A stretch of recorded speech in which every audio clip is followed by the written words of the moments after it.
Good morning, good afternoon, good evening. Whenever you happenstance into this dialogue with the world famous and Donald Trump's most hated journalist, David Cay Johnston, and of course, William K. Black, the go to for all things fraud and corruption in a system that seems to be overwhelmed by it. But I am so appreciative of both of your times. We're recording this on Thursday, November 6th at about 5 p.m., 4 p.m. Eastern Time.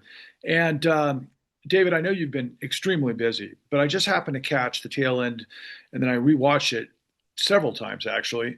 Your discussion with Mark Thompson yesterday, and we're on the other side of obviously what seems to be a blue wave. That's what a lot of people are discussing or describing it as after obviously Tuesday's enormous victories for the Democrats and all Right. things not MAGA, I should say. But what really caught me was this notion because, in addition to your incredible work as a journalist and really your insight on all things Donald Trump, but it's also your expertise, and this is actually how I found out about you originally, was through your tax expertise, particularly as it related to Donald Trump. And yesterday, you were talking about a new article that you had just recently released, really about the tax code and the new aristocracy. And I'm wondering if you could maybe pick up there, given the fact that you're talking about to people all over the world right now, and take us forward from pretty much what happened on Tuesday within the context of the new aristocracy. I have a review at the Washington Monthly Magazine, which you can read for free, of a new book by a professor of law at Boston College named Ray Madoff, a woman, her name is Ray, called The Second Estate. And what she points out in this book is that a major factor in our growing inequality is our tax system. Um, I got the George W. Bush administration to acknowledge in writing in 2005 that we think our tax system is progressive. That is, the greater your gain, the higher the rate you pay on the next dollar. But that stops at about $8 million a year. And they acknowledged that this was true. And it's so bad in terms of higher rates going up and then falling off that we literally have people in this country with billions of dollars who pay no income tax. Or in the case of Jeff Bezos, the gazillionaire founder of Amazon, he qualified for the child tax credit, an anti-poverty measure that Bill Clinton signed into law. Now, how can a gazillionaire like Jeff Bezos, who spent a reported $50 million on his recent wedding, qualify for this tax break for the poor? I mean, how can he's not a pauper, but he appears as a pauper to the IRS? Well, it's the way the tax laws are written. And I've been working on this issue essentially almost since I was a teenager, but especially since 1995. And our tax system is an absolute indefensible mess. In fact, I have literally never met someone who will defend our tax code as it is. So Madoff's book wants us to look at how taxes or not having to pay taxes plays a major role. So the way it works for very, very rich people, and by very rich, I don't mean your local plutocrat. I mean the roughly, according to Forbes, 1,000 billionaires in this country, but there are many more. Where I live in Rochester, New York, in one of my books 16 years ago or 20 years ago, I reported that there were 7 billionaires. And I was immediately contacted by 2 local fundraisers who wanted to go over my list. They went, no, no, no, you missed these 2. There's 9. And according to Forbes, there was only 1. So think about that. Forbes' list is very, very incomplete. Um, you can borrow against your assets. And if you borrow against your assets to finance your lifestyle, you don't pay taxes. Now, all 3 of us can borrow against our savings, but unless your investments are growing faster than your spending, you'll go broke. So if you got $1 billion, you don't ever have to worry about that. In fact, if you have 300 million and aren't totally profligate, you never have to worry about that. And under current IRS regulation, you have to pay 4.353% interest, 4.5% interest. The lowest capital gains tax you would pay if you sold your stock is 23.8%, plus state tax in most places, state level tax like New York or California. Well, who in their right mind would pay 30% tax when they can pay 4.5% interest? And the really worst part of this is you get to the end of your life, you have all these capital gains that you have not sold, so now they're taxable. When you die, we have a tax on the transfer of your wealth, whether it's to your heirs or anybody else. Except there's a little loophole. You can give 100% of your wealth away, and the government never collects a dime. Now, on your income this year, the rules, thanks to Donald Trump, make it so difficult to qualify to get a tax deduction for a charitable gift that only 1 in 20 people get to take a tax deduction for their charitable gift. Now, knowing the tax law, my wife and I, we save up, and then once every 5 years, we make a big charitable gift because then we can qualify for part of it to be tax deductible. But the role of taxes in fostering our inequality is enormous. And, it was, I don't know, almost 30 years ago, I quoted Warren Buffett as saying that my secretary pays a higher tax rate than I do. And in fact, if you look at her total federal tax rate, she was paying about twice. Um, this is just not how this is supposed to work. And there are ancient principles of tax. The ancients worked out tax principles thousands of years ago, and they've been upheld again and again and again as new things have come along. Unfortunately, in America, since the rise of Ronald Reagan, we have gone into reverse. Americans have been sold on the notion of trickle down economics, which is a ridiculous idea. That if the wealthy have more, somehow it will benefit you. Unless you're a beggar in the street, wealthy person who's feeling generous walks by, I don't see how it benefits you. And if you think, well, only wealthy people create jobs, no, that's utter nonsense. They don't. Ordinary people create jobs. Demand for goods and services creates jobs. And many of the wealthiest people in this country, in the companies that they run, of which Elon Musk would be exhibit one, build their businesses using your tax dollars.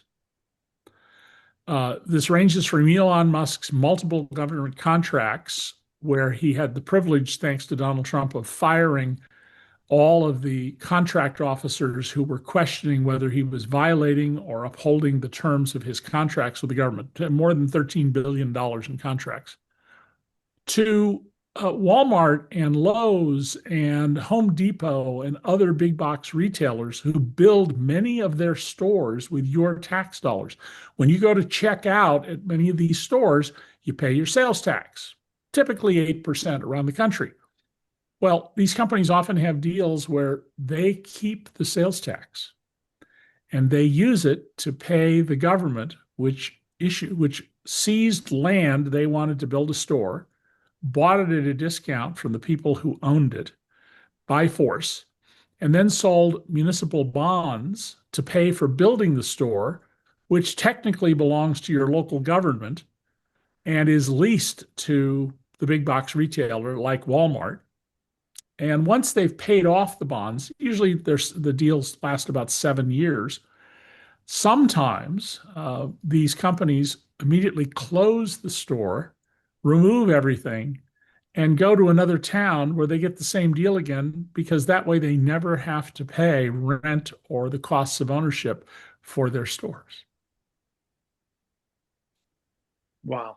And I can go on in my mind as racing between all of the different incentives, particularly when I think about the fossil fuel industry, comes to mind. But I want to toss this to you, Bill, from the standpoint that, it's been a frequent theme of ours, particularly on the other side of Tuesday. And this, obviously, this kickback, this national resurgence of people that are not okay with all things Trump and MAGA at the moment.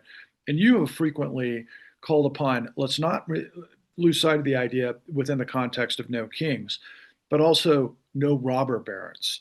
And that seems to be mighty relevant in the context of what David's just laid out. So that's just what David was explaining. And of course, it's not unique to the United States. United Kingdom, for example, has its financial system is built around tax evasion and money laundering, with the former Commonwealth, the current Commonwealth nations, and such. And a whole bunch of places that have weird laws because they're sort of, you know, kind of French, kind of English. They don't, these are the Jersey Islands and things like that. Um, it hasn't always been this way. Taxes have been a very contested thing at times in American history. When we started out, we didn't have much, well, we had no income taxes, right? Um, the first income tax in the United States comes in with the Civil War. To give you an example, the entire US budget in 1860 or 1859, just before the Civil War, depending on which source you use, is about 40 million or 60 million, the entire budget. The first year of the Civil War cost $1 billion. So they had to scramble, obviously, and we get some of our songs that are still in folk songs today about, I don't give a damn about a greenback dollar. That was the greenbacks. Um, but this is where the income tax comes in. And there's weird stuff in the Constitution that I don't think we probably need to go through about limitations on the original Constitution on direct taxation. But this is used during that period. Then we get the period, we resume a period after the Civil War, the one that President Trump keeps saying is the greatest, which is the era of the robber barons' peak power, right? And in that era, we were at the federal level almost entirely tariffs. And we did produce budget surpluses. And we screwed up trade something amazing, such that from the end of the Civil War, 50 years later, which basically takes you to beginning of the First World War,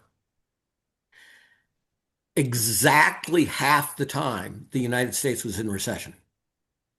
Conservative authors who love this stuff say that in this time period, American males lost 3 inches of height on average.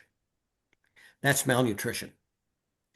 So, yeah, there was a lot of net economic growth, a lot of investment, but poor people, there were no safety nets.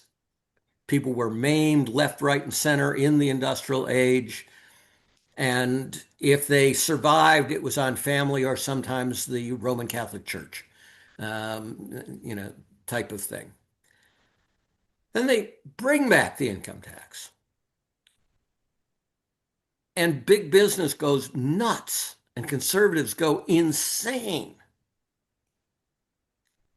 This is the era when you read the cases in the Supreme Court cases, they have not just the opinion, they have a real substantial summary and indeed lots of quotations from what the oral argument was by the lawyers.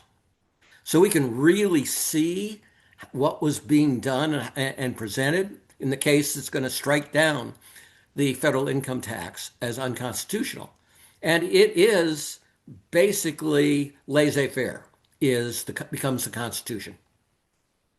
And anything violates laissez-faire is a violation of due process, plus the specialized provisions in the original Constitution about direct taxation. But they go on and say, well, what's real the reason they went berserk about the income tax is that it didn't kick in immediately. David, was it $5,000 or Well, $3,000? in today's money, you would have to earn close to $100,000 before you would start to pay the income tax, and the top rate was, I think, 6%. And of course, right now the bottom rate is 10%. So they were actually using the words Marxism and communism in attacking this and saying that it would build, indolence, and that any red-blooded American, they didn't use red-blooded, but they used pretty darn close to it, would feel good that they made an income tax payment because that's the mark of you being an adult. And so since you wouldn't, because as David explained, they had a minimum income before the tax kicked in, that meant you were not American. You were not adult. It was going to create, and they just spun this web of parade of horribles, we call it in law, about all of this stuff. There So was, no, I'm sorry, Bill. no, that's where I turn it over.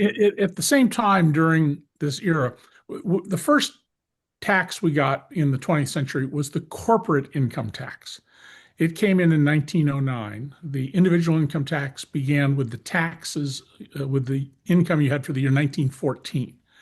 And the reason we got the corporate income tax was that you didn't have any tax on people like Carnegie and Rockefeller, who had these enormous fortunes, Morgan, and they paid no taxes.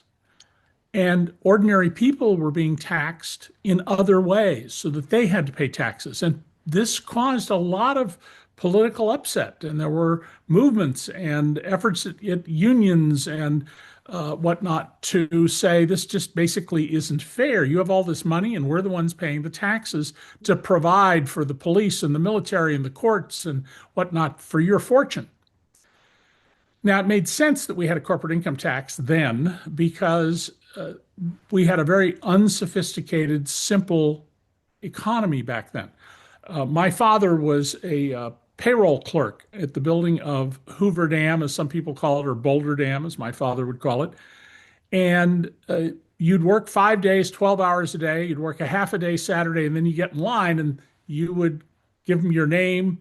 Each window had a letter of the alphabet, and they'd hand you an envelope with bills and paper, with paper money and coins in it. That's how you got paid. People didn't have banks by and large. You can't have an individual income tax if you don't have a sophisticated financial system. When World War II came and we needed this unbelievable amount of money to prosecute on two fronts, right? The Pacific and Europe, the income tax came down to cover everybody. It became a mass tax, not an elite tax. In fact, it was called the victory tax by some people.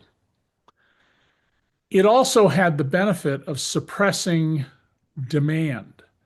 So, we need to put everything into building literally tens of thousands of fighter planes, tens of thousands of bombers, tens of thousands of cargo planes, thousands of ships.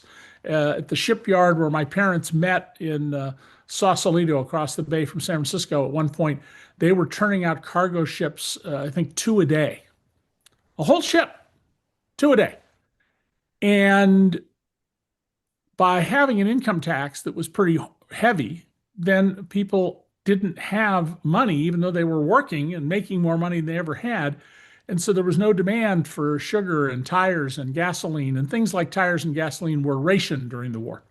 When the war ended, Congress went, oh, look at all that money. Oh my, let's keep the tax.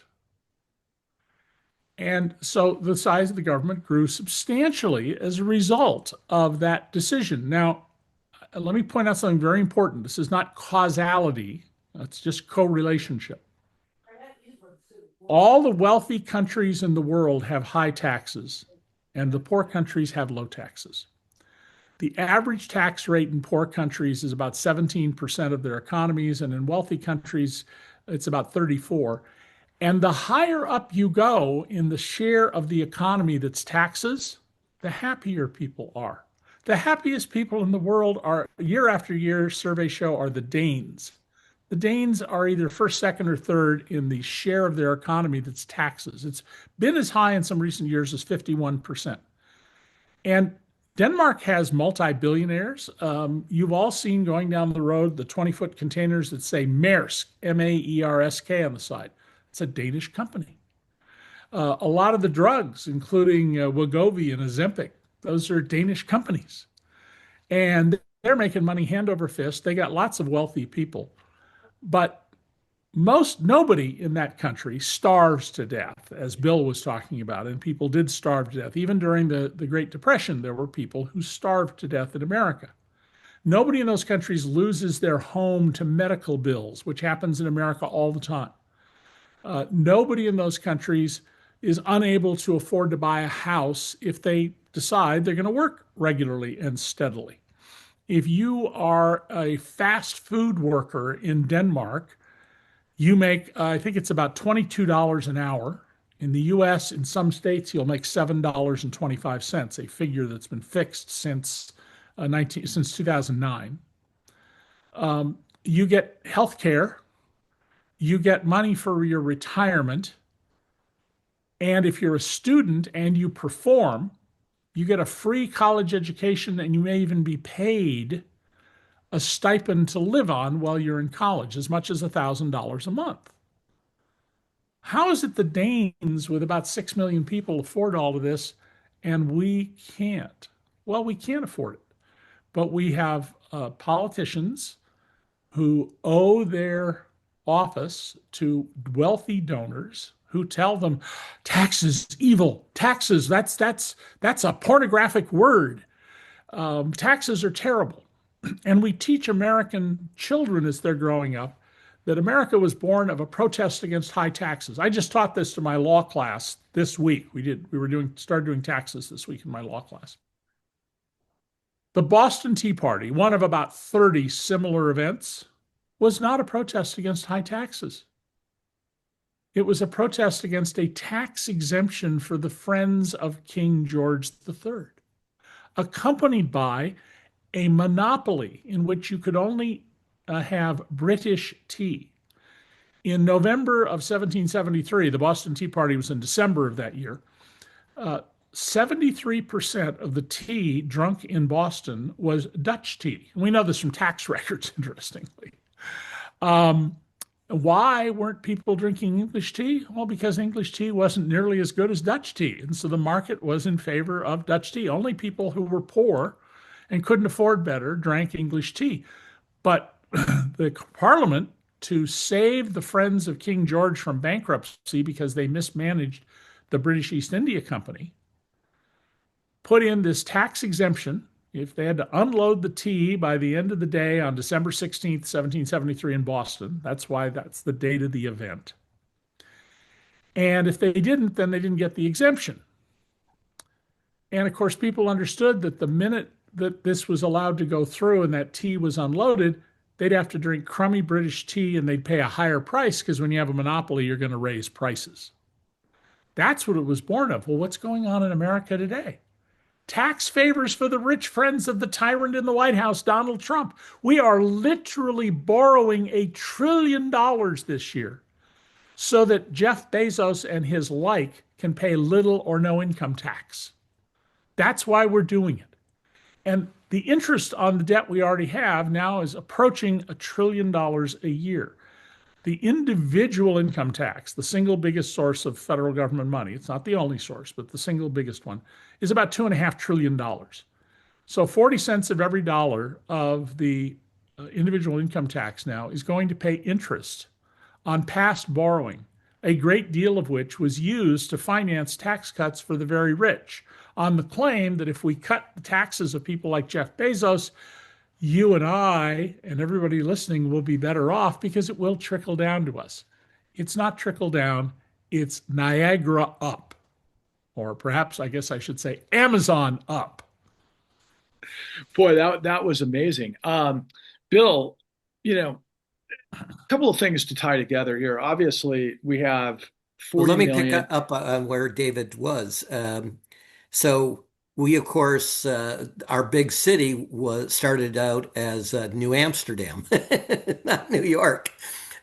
And the first corporation, true corporation in the world was the Dutch East Indies Company. The Brits modeled eventually on the Dutch model. And so people in America were quite used to better tea. And it wasn't because, it wasn't that the Dutch per se had a great tea. It was the Dutch East Indies Company that was able to bring in fabulous tea. But David's story is absolutely right, and why I try to keep emphasizing throughout history, tariffs and corruption go hand in hand, or closer than that. Because you're always seeing the government can destroy my rival, and the government can give me a subsidy. And again, the critical thing about bribes is they're so small compared to the benefit that you can get from them. So they are the best strategy, and that's why you see everywhere in the world throughout history that tariffs and corruption go hand in And hand. Patrick, let me just build on this point. The real problem with the tariff is not the tax on the imported good. If you own a small business where you sell tchotchkes, one of my sons does, on one of the boardwalks in New Jersey, this will wipe you out. He may lose his business because of Trump's tariffs. But that's not where the problem is. The problem is you raise the price of foreign goods. What else happens from it? So imagine you own Patrick Lovell cars. You're a car maker, and you sell your cars wholesale out the factory door for $10,000 each, and you make a $1,000 profit. That's pretty good business. 10% profit on the revenue you get for the wholesale price of the car. The car probably sell for $20,000 in the market. Trump puts a tariff of 60% on Chinese cars. Well, that means they have to sell the car for $16,000 in order to make money. That's going to pass through to the consumer. You're not going to keep selling cars out the door for $10,000. You're going to raise the price of your car to $15,000. And if you sell the same number of cars, that means instead of making a $1,000 profit on each car, you're going to make $6,000. But cars are more expensive, so people won't be able to buy as many. So let's assume your sales fall by half. You're going to make $3,000 a car. Wow, are you well off? It's the purpose of a tariff. And the reason a tariff is important for a developing country, as we were in the 18th century and much of the 19th century, the reason third world countries want to benefit from tariffs if they can is it's a subsidy to allow domestic manufacturers and producers to raise prices above the market to build up capital so that they can then refine, improve, and make more efficient the business that they're in. So if we want to build up an American stove business, as we did at the end of the 18th century, you put a heavy tariff on stoves made in Europe, where they'd been doing it for a long time and they knew how to make the best stoves available at the time. And that allows the American manufacturer to build up the muscle to build better and better stoves until they can really compete. In this era, a tariff is just a scheme to loot the pockets of most people and put money in the pockets of the friends of Donald Trump. Now, Donald, by the way, let me be clear. I know Donald very well. I spent hundreds of hours with him, written 3.5 books about him. He doesn't understand any of this. Everything he tells you about economics is a complete fraud. He believes in an economic system that Adam Smith destroyed when he wrote The Wealth of Nations, which explained for the first time market economics. Donald effectively, though he doesn't know this, believes in something called mercantilism. Mercantilism is the reason that our Constitution has a provision I also just taught to my students called letters of marque, M-A-R-Q-U-E, letters of marque and reprisal. You ever hear that, Patrick? I know Bill does because he's a law professor, but letters of marque and reprisal mean we can hire pirates and mercenaries. And the Armada, when the child queen of Spain sent her armada of ships, we're going to go defeat the British. And luckily for the British, a storm came up and sank a bunch of their ships. You know why they did that? Because the British repeatedly sacked Trujillo, Honduras. That's what it's called today, Trujillo City, Honduras. Because there were gold mines in the hills in Honduras, and the British would show up and they'd rape the town and steal all the gold from the Spanish. And the Queen got fed up with this and said, "We're going to go after the Brits." Because the belief back then, the belief under mercantilism, the belief Donald Trump actually speaks all the time when he says they've got our money, they're stealing from us, is that if you have a dollar, and the only way I can get another dollar is to steal your dollar, because nobody knew how to create wealth. One of the things I taught my students was I said, look, human beings became civilized roughly 10,000 years ago. And from the year 10,000 before the current era until about 1775, there was almost no growth. People's economic status was still a subsistence income. And then suddenly we learned to manufacture. And it took off and got better and better and better. We had these enormous fortunes today. Nobody could have imagined this 250 years ago because we've learned how to create wealth. Well, concomitant with that, if you want more wealth, is people have to have enough money to afford to buy goods and services, which is how the rich are actually hurting themselves if they understood what they were doing. And then one last point about all of this. I wrote a best-selling trilogy on the economy early in the century, Perfectly Legal about taxes, Free Lunch about hidden subsidies to big companies and some individuals, and The Fine Print about eliminating or reducing and, if possible, eliminating competition. That's why we have all these monopolies and duopolies and triopolies. And one of the key points in this book is wages are being suppressed in this country. Ever since Ronald Reagan was elected, we threw away the New Deal. Unions went from 37%, more than a third of private sector workers in 1973, to about 5% today. And if you look at the real wages of workers, excluding the $1 million and up people, of which there are now almost 1 million workers, I believe, who make $1 million or more, they have gone down in real terms since 1973. They've either been flat or declining for 50 years. And that decline is government policy. Pope Francis said in 2014, there is no economic justice without unions, because most people don't have any bargaining power. I mean, I'm lucky. I had some bargaining power. Basically, I got paid 6 days a week for 5 days of work. That's how much bargaining power I had. Some people have a lot. They can get 3 weeks pay for 1 week. But the vast majority of people, it's take it or leave it. This is how much we'll pay you as a secretary, as a garbage truck driver, as a police officer. It's a fixed deal, take it or leave it. Well, the Rand Corporation, not exactly a lefty outfit. It was founded as the Air Force think tank.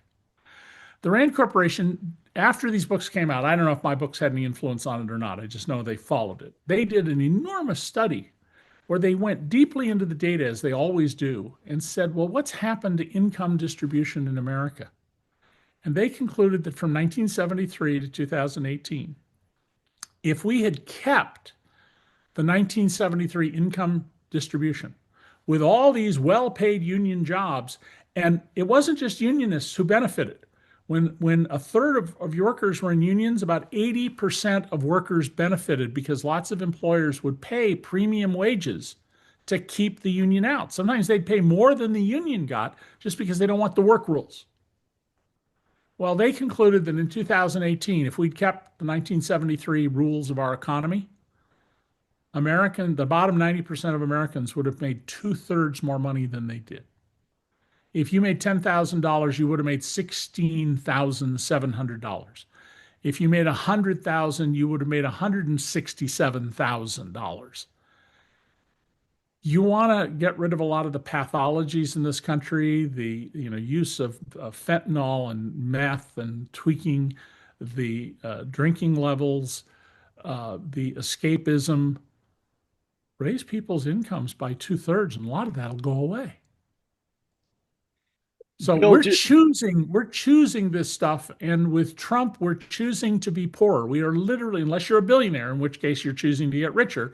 The rest of us are saying, oh yes, please, please lower our wages.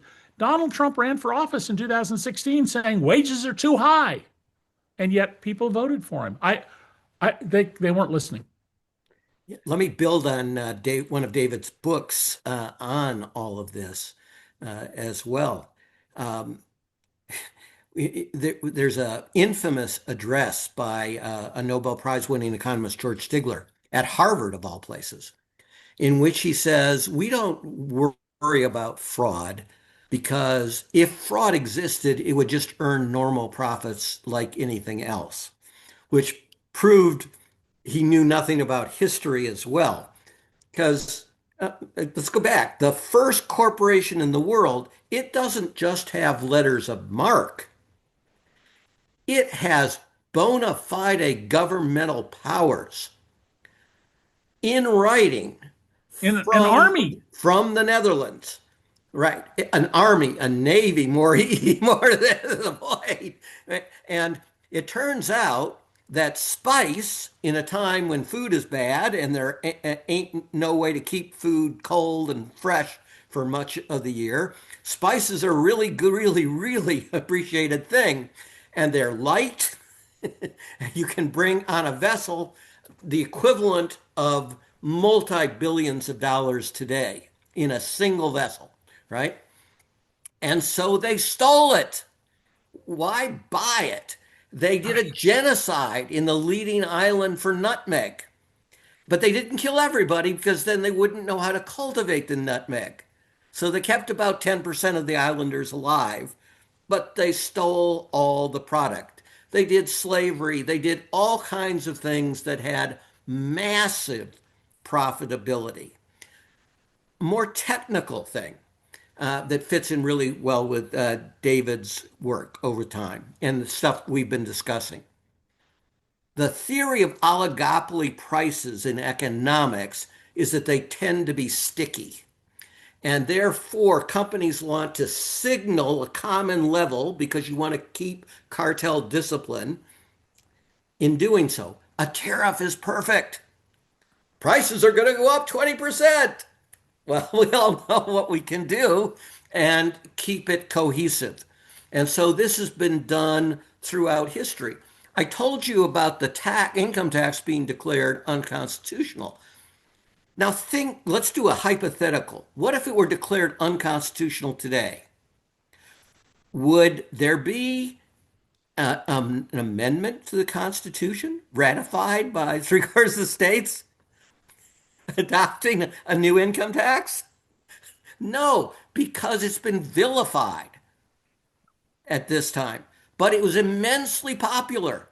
It was very quick in political terms that the nation said no, hell no to the Supreme Court and had an income tax. And we did have these very high marginal income tax rates for a very long time under conservative Republican presidents. Heels.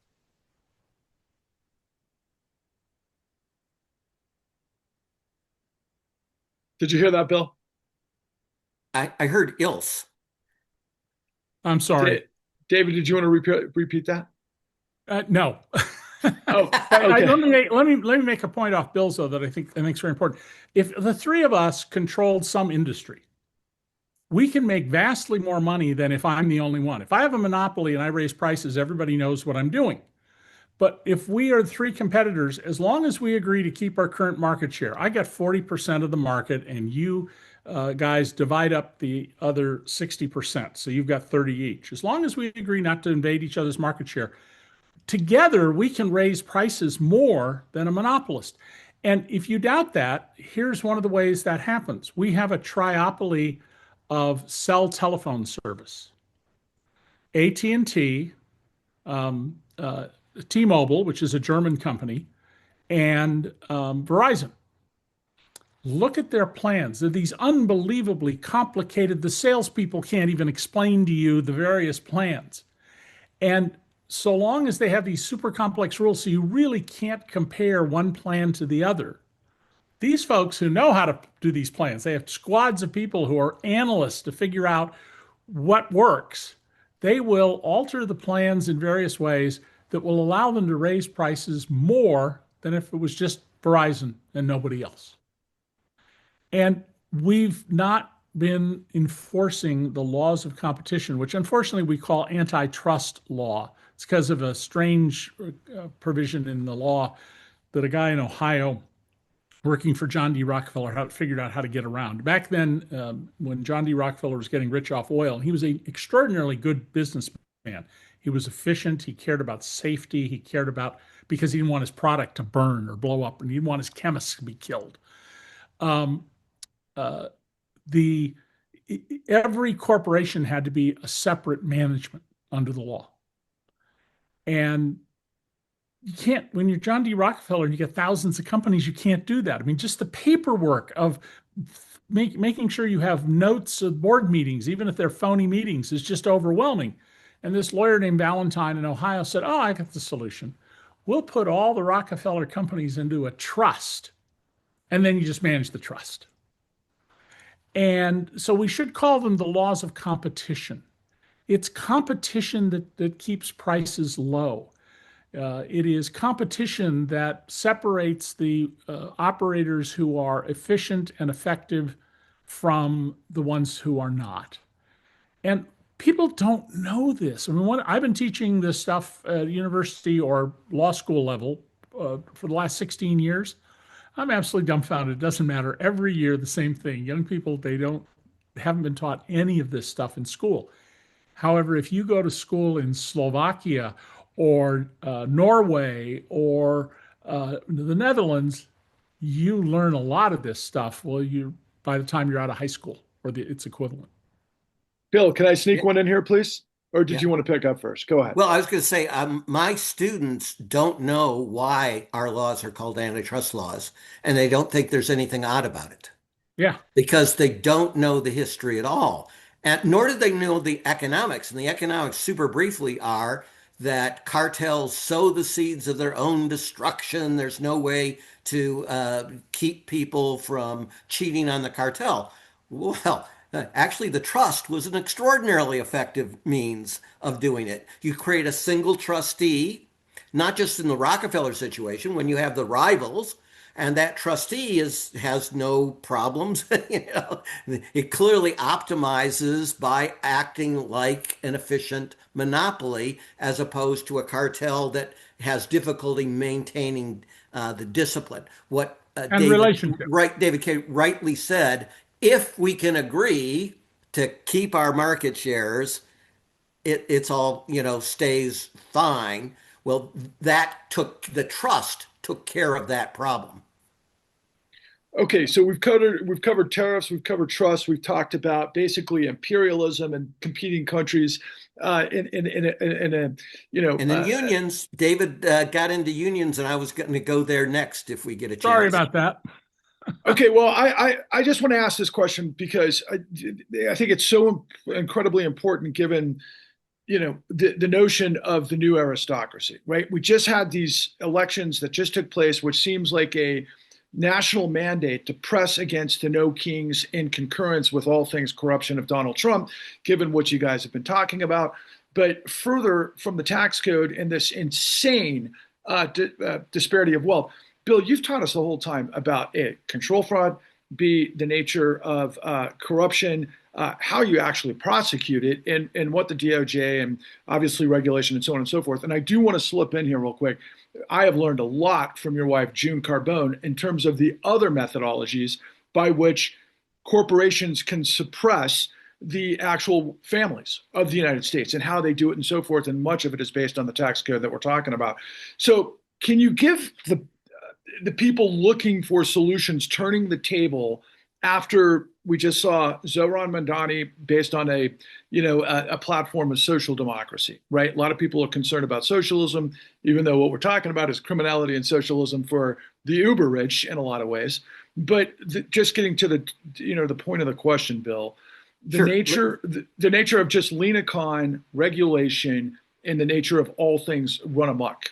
Okay, so the rap on Lena Khan, by the way, is that she lost the commission staff, right? That Well, the she, Federal Trade Commission, right, the Federal Trade Commission staff, right? So we have indeed the folks who set us up in a blind date 50 years ago, two FTC attorneys and that teach antitrust and such, and had a senior position at the FTC. That's the word that he tells us that we haven't heard elsewhere.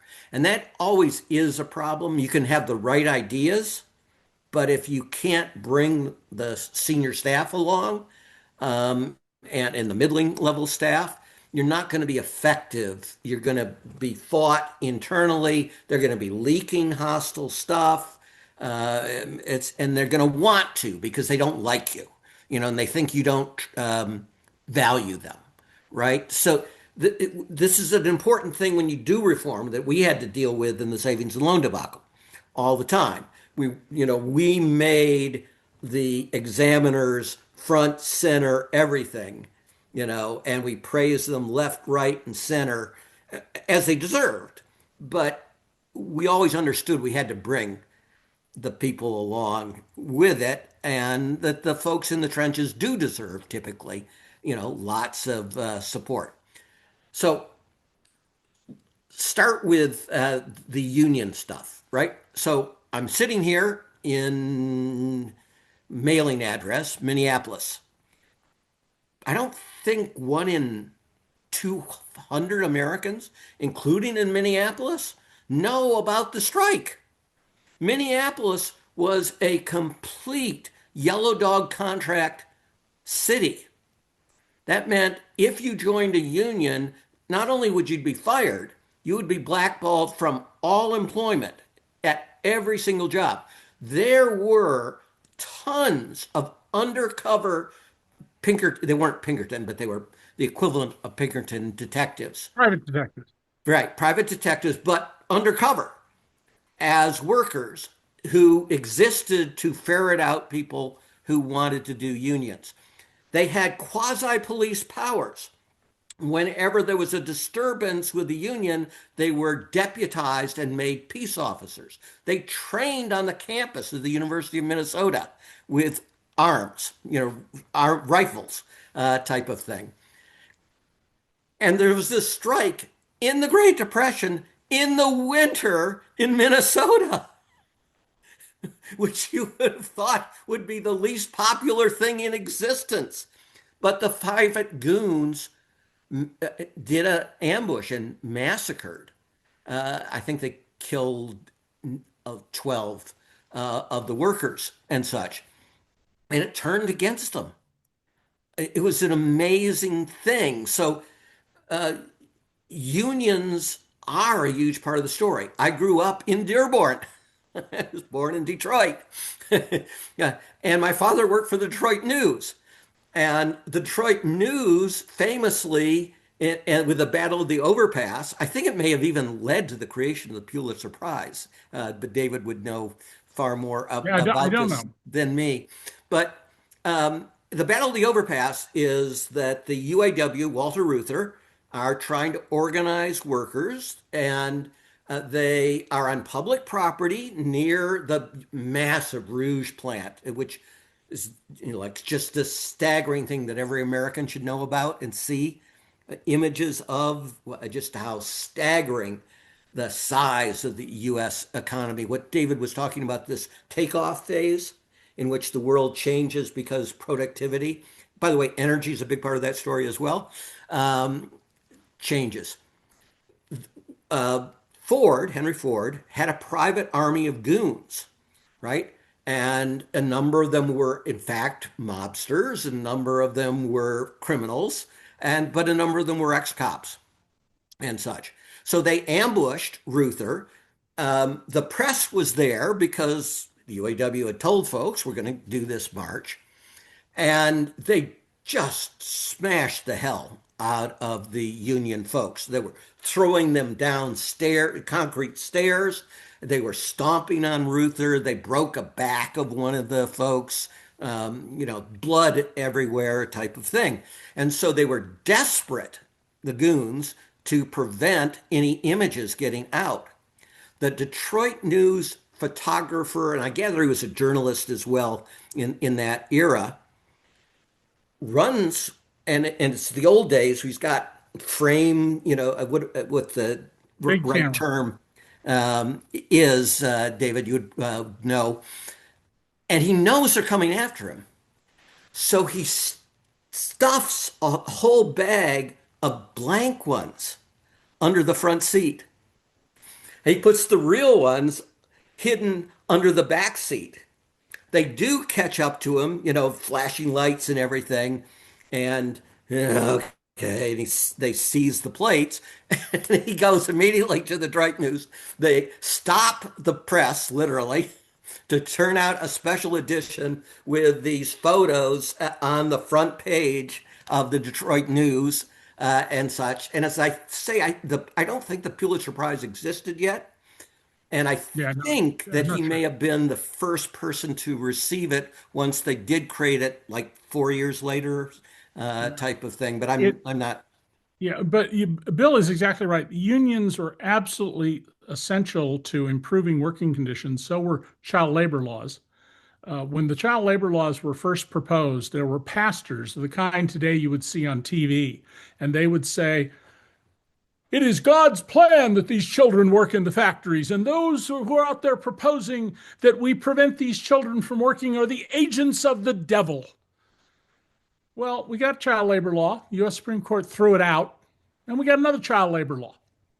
And unions did not want child labor because employers paid far less for children.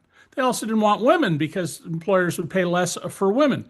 And so unions, flaws and all, have been very, very important to the improvement of working conditions for people up until Ronald Reagan, the only union president to ever serve in the White House.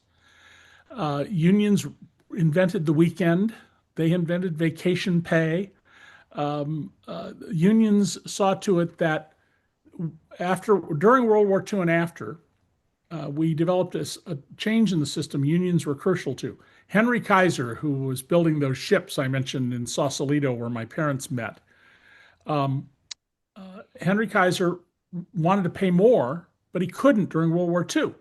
So he said, well, I'll tell you what, how about I offer my people health care and maybe a pension plan? And by the way, I'll manage the pension money and I'll provide the health care. And we'll make it a fringe benefit, an extra benefit on top of your pay you don't pay taxes on. And Congress went along with this. So when I started out as a reporter at the San Jose Mercury in 1968, I got a health care plan on top of my pay. There was a pension plan because I was only 19 years old. I wasn't eligible yet. I had to be 21, but everybody else got a pension. One of the things that's happened since Reagan and is getting worse with president after president, Democrat and Republican, is now it comes out of your paycheck. Not all of it, but I get a big hunk taken out of my professor's pay for the health care for my wife and I. No, back then it was on top of your paycheck. So not only have wages not grown since 1973 in any appreciable way for the 90%, but when you look at the money you now have to save in your 401k plan to retire, company puts a little money in, but about half of what they did with the traditional pension. And you have to pay for a growing share of your health insurance out of your paycheck. My calculation is that in 2023, workers only got paid through the end of October compared to their grandparents in 1973. You had to get by for 12 months on 10 months' pay. No wonder people feel squeezed. And so Donald comes along and says, I alone can save you. I want to cut your wages. I will save you. I want to cut your wages. Don't pay attention to that part. Zoran Mardami comes along and says, yeah, the cost of living in New York City is too high. So here's what I'll do for you. We're going to have free buses. Now, my guess is at the end of the day, there'll be free buses in certain areas at certain times of the day. He does, but if he can pull off free buses, good for him. Several cities in America, like Albuquerque, have free buses.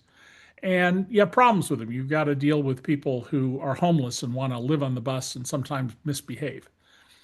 He says in neighborhoods that don't have a grocery store, where people are buying fast food, we're going to subsidize a grocery store. And you immediately hear Fox News telling you, that's terrible. This will destroy American commerce. And furthermore, we can't afford it.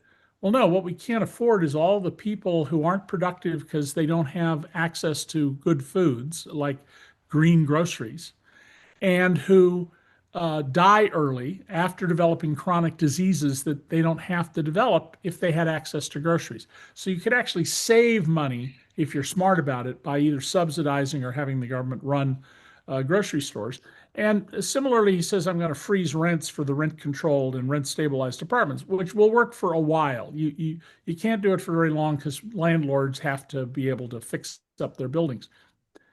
But here's the kind of change that business has undergone. I live in Rochester, New York. 125 years ago, the city fathers of Rochester, which was the industrial innovation center of America for 100 years, it was the industrial equivalent of Silicon Valley, Seattle, and Route 128 in one town. Kodak, Bausch and Lomb, the Xerox machine, the most successful business machine ever introduced in history, railway signal, telegraph, all started here. Okay? The city fathers of Rochester voted to make sure that there was a green grocer within walking distance of every residence in Rochester back over 100 years ago because the business leaders understood that if they had workers who ate a crummy diet in the winter or they didn't eat a good diet in the summer, they would be less productive. Now, somebody like Mamdani proposes this. Most people don't know this history. And they go, oh, socialism. Oh, we're going to destroy America. What's the point of having America if it isn't what it says in the preamble to the Constitution? It is basically liberty, justice, opportunity, how to promote the general welfare. That's not an argument against letting people get rich. Make all the money you want to make. You can make $1 billion, fine with me. Pay your damn taxes. That's the issue. Don't make $1 billion and say, "Oh no, I can't afford to pay taxes." Pay your damn taxes. And what you saw, I think, with especially the young people turning to Mamdani, people in their 20s and 30s, what have they grown up with? 9/11, the recession of the beginning of this century, after a boom we had gone through under Clinton. We had budget surpluses under Clinton, and then we went into these deficits. The collapse in 2007, 8, 9 of the economy, which by some measures was worse than the Great Depression, and then COVID. Why would you believe in capitalism? Why would you believe in the system that exists? I mean, it doesn't make a lot of sense from your own perspective. So we'll see if Zohran Mamdani can deliver. He's going to do well, and he's going to have a lot of influence. Be assured that Donald Trump will do everything he can to undermine him and destroy him. But he represents the hopes of young people that they can have a better life. And to the extent that the oligarchs are saying, no, no, me, all that matters is me. I need to have a third jumbo jet for my family because I have one, my wife has one, now the kids need one. That's going to come to an end one way or another. And would that it were only Trump, because, of course, the Senate Majority Leader won't say who he voted for, or Minority Leader, excuse me. And the new governor-elect of Virginia said he wasn't a Democrat and such. So we have some things to go along. But June grew up in Rochester as well. So, we can say absolutely David is right in explaining this extraordinary role. And by the way, antecedent to it is the Erie Canal. Yes. Oh, no, absolutely. The Erie Canal's influence on American economic growth and society and what Is happened just is much. staggering, and it's written out of economic history as it's taught today to students. But let me bring in just a couple of things that I know June has written about some of these issues, right? Absent a union until very, very, very recently, you had no protections. You were sexually harassed, you objected to it, you're fired, right? You were maimed by unsafe conditions or you just barely avoided it, and you complained, you were fired, et cetera, et cetera. You saw crimes being committed, defective products going out the door, you were fired, you were fired, you were fired. It's because the standard US doctrine at common law is at will employment. That means without any cause, and indeed for bad cause. Even if it's for bad cause, they could fire you with And the economics of that essentially, are the longer you work for the company and the older you get, the more at risk you are and the less risk the company is at. So the economics of that have no sense of fairness. And I don't mean to be rude. I've got to get off. I've got something I've got to do. But thank you. We'll do this again. Really need Americans to understand economic history, understand that things like progressive taxation are ancient concepts. Progressive taxation is the oldest surviving idea in Western civilization, Wow. which means, on one level, it's profoundly conservative in the classic meaning of the word conservative. a Wow. bulwark, one might even say, of democracy. Yes. Well, I'll let you go, David. And if Bill, you have any, thank you so much for joining us, David. And Thank Bill, you. do you have any final Well, I comments was going to to add? loop in what's June's point about Walmart. Yeah. Walmart has deliberately created an incentive structure in which your bonus as a store manager depends, the only thing really that you can control that gets you a bigger bonus is if you suppress wages. So what you do in that context is you require a lot of work that is not compensated. Wow. And this is called wage theft. And Walmart is off the charts in terms of this wage theft and such. So these are choices to pick up what David Cay's key message. Yeah. These are choices created not by God, not by nature, not because that's how good economies work. They're public policy choices that the robber barons like. And there are alternative policies that, as David Cay has said, go back literally over 1,000 years, and they work better. So we can choose, and that's why it ain't enough to say no kings, no robber barons either, because it's the robber barons who, even more than the King, Donald, that are becoming massively wealthy as a result of these policies and have become massively wealthy at the expense of the American working class and middle class, not for a few years, but from, as David Cay said, roughly 1970-ish. That is a long time to have no effective policy, no effective counterpunch. And again, we can do this through the whistleblowers. It doesn't require a federal majority in the House of Representatives. The states are there. They already have, in huge number of states, majorities. They control what their committees can do. They could be having hearings on all these things, expose these histories, and integrate whistleblowers into the explanation as to why you need whistleblower protection and as to why you need to prevent the rule, not just by the king, but by the robber barons. That was a great point to close on, but I got to ask you one quick follow up, and I apologize for this, but I think it's incredibly important to hear what you have to say about this because, just picking up on what you talked about, what June studies in her research has revealed about all things Walmart, right? We know that Walmart also, in lieu of the SNAP story as it's playing out right now with the government shutdown and so forth, but also Walmart was subsidized. It just Yeah, but when that's not Walmart comes into a community, the community becomes poorer. We, the citizens of the United States, subsidize because the pay is so low that these employees frequently need federal benefits to be right. able to survive. And all of us provide that.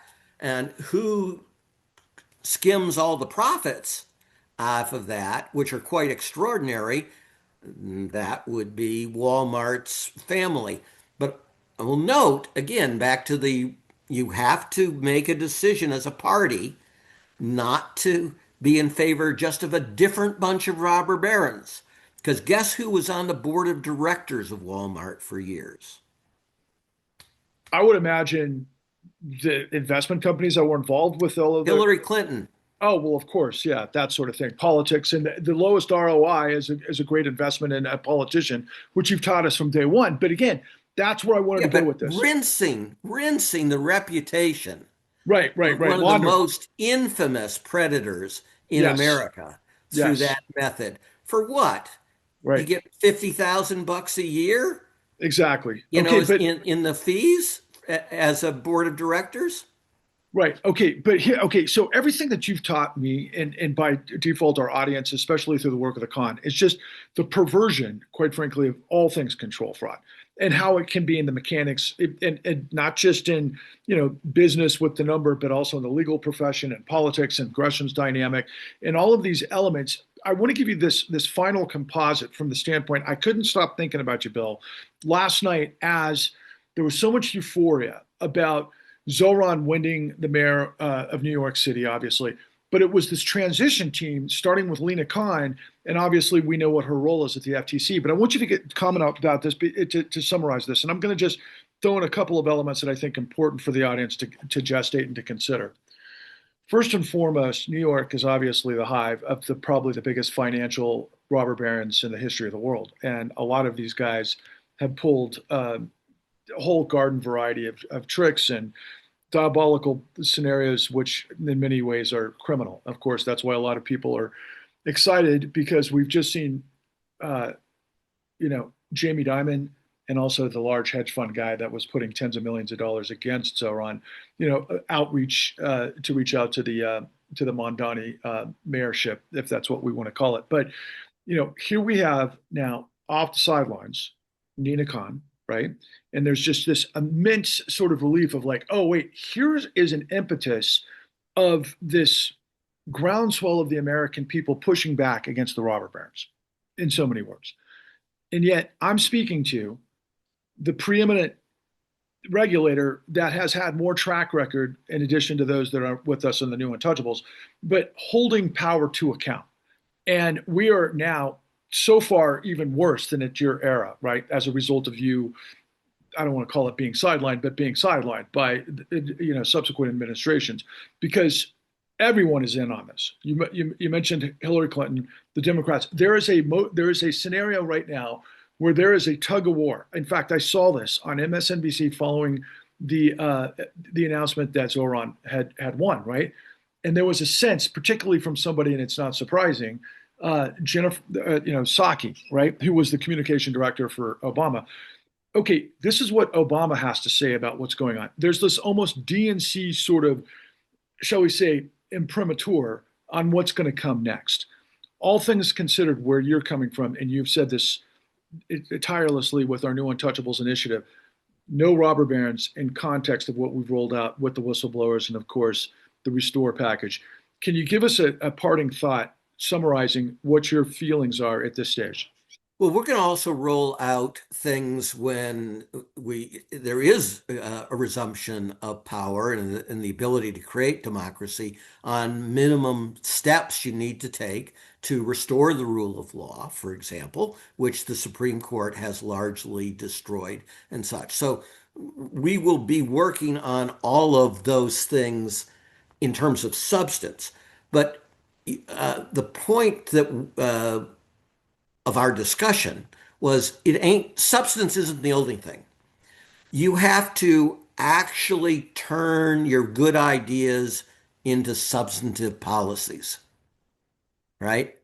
And at the FTC, they weren't able to do that. Indeed, they created such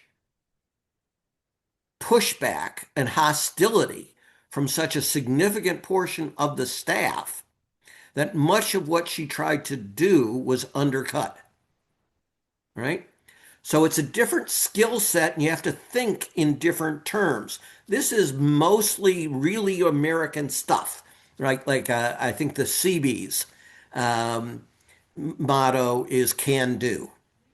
Right? The Seabees are the ones that would, in World War II, they were the combat engineers. In impossible circumstances, they would be creating airfields, in jungle islands that would be open within 2 weeks and such. Just Herculean stuff. And that is a different skill set. And you really, really, really want that skill set when you implement policy. And that's the nice thing and the tough thing about winning elections. You get to try to actually implement policy. So I advise all successful folks of goodwill to think about that in very different terms. It's not the ideology even so much. It's how do we actually make it real, make it work for folks? How do we get feedback where we're not succeeding, right? So that we can adjust on the fly because we're not perfect. Nobody's perfect about doing these things. So you don't have a my way or the highway mindset as a program policy implementer. And that was one of the hats I wore, in the response to the savings and loan debacle. So it's a familiar one to me, but a lot of these folks have never really been in power. So they haven't had an opportunity to practice that skill set, or when they were in power, they weren't terribly successful. Okay. Well, Right? on that, did I interrupt you, or were you No, continuing? Okay. that's the so pick people that have a track record of success. What a surprise! What a shocking idea. Well, in one day, it'd be nice if tens of million of us were on the same page that corruption, creates this fascism, but ultimately in the connection of controlling. Go ahead. Yes, so, and that's a good point that I should have emphasized. You have to be death on corruption. You have to not turn your back on, well, it was sleazy, but they're on our side, so we're going to let it slide because we don't want bad publicity as we're trying to do this. You're going to get good publicity if what you do is find the people that are incompetent, that are nasty, or they're corrupt, and get rid of them. Make a show of getting rid of them. Don't do it quietly in the night, type of thing where they sort of get pushed out and there's some rumors about maybe everything wasn't kosher in how they were doing things. If you get truly bad apples, get rid of the bad apples, call them out, and get good people. You know, it's it's kind of straightforward. You don't need geniuses. You need people who are competent and of good character and of goodwill. That's pretty much the three requisites, right? Somebody has to Fantastic. have that vision thing, yes, and that's important, absolutely. But implementing, it's all great to win elections. Now you got to be good at government. Outstanding. Well, on that note, I'll end there. And thank you for your time. Thank you to David Cay Johnston. Everybody check out all of the work at thenewuntouchables.com as well as thecleannewdeal.org. And until next time, we'll talk to you soon. Thank you, Bill. Thank you for your time. Thank you.